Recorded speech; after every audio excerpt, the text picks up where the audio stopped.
Well, I think the virtual world has changed everything, really, hasn't it? So, of course, it is going to have an impact on reflection. And I don't know yet if I've got lots of answers for it, because I've been working on supporting people with reflective practice probably for about 25 years, and this has only been like the last year or so.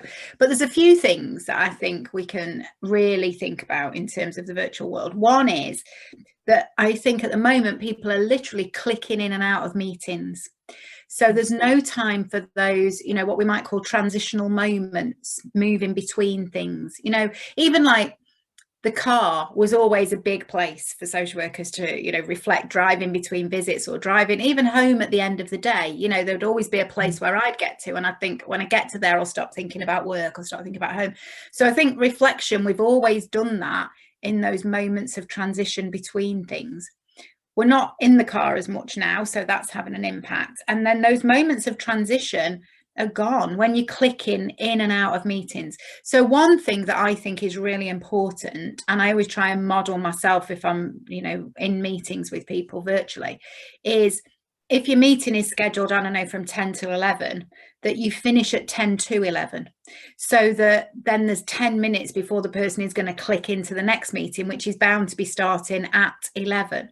So that there's always some time that's allowed, which is, I think, time away from the screen to process what you've just done, to think about what you've just done. So I think that's really important for the virtual world. And I would ask managers just to think about how are they providing moments of transition for social workers to be able to reflect in those moments of transition. So that's one thing I think we need to do.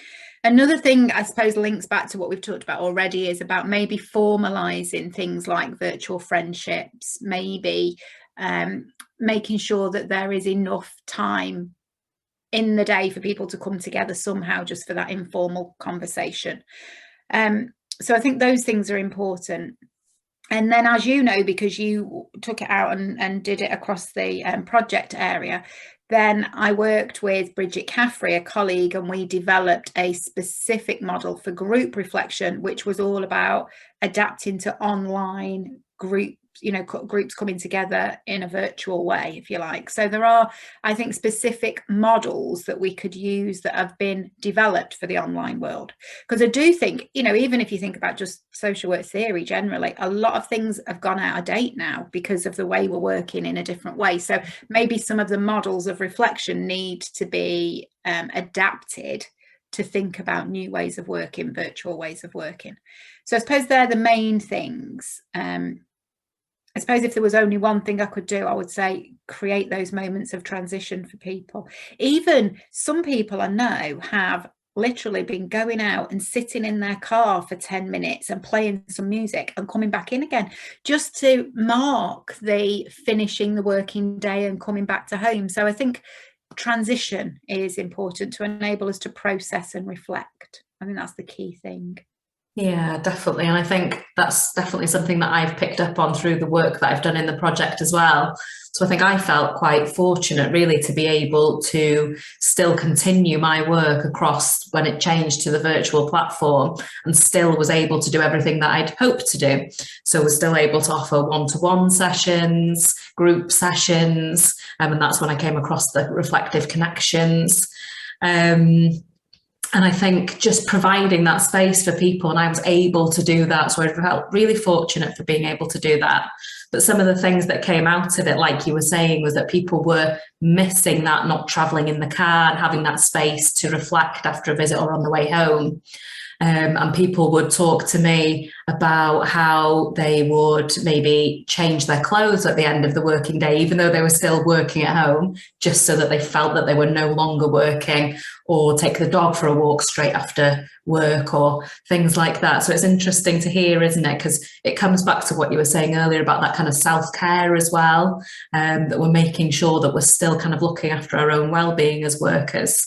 And even more so now because of working virtually, I think we have to make sure we're taking those moments. And I think what you were saying about having that time at the end of a meeting is kind of really good advice that we could take hold of, really.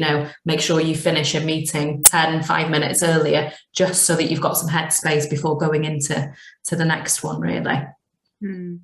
I think if we're asking people to reflect for action and think about what you're going to do, you've got to give them a few minutes to prepare in that time, haven't you? So what's interesting, though, is what you drew out there. And of course, I didn't think about it when I was talking, but some of the advantages that have come from the virtual world, and they have. So things like being able to bring people together for group conversations, and I've been able to have one-to-one sessions with managers who are really wanting to develop their reflective skills in supervision. So, and we wouldn't have been able to do that previously. So I've been able to change my work, I think, in a way that responds more to what people need for reflective support, perhaps, maybe. Yeah, I think that's really good to think about, because I think we all have had to adapt, but also to learn about how we can actually do things virtually, and actually those opportunities, like you say.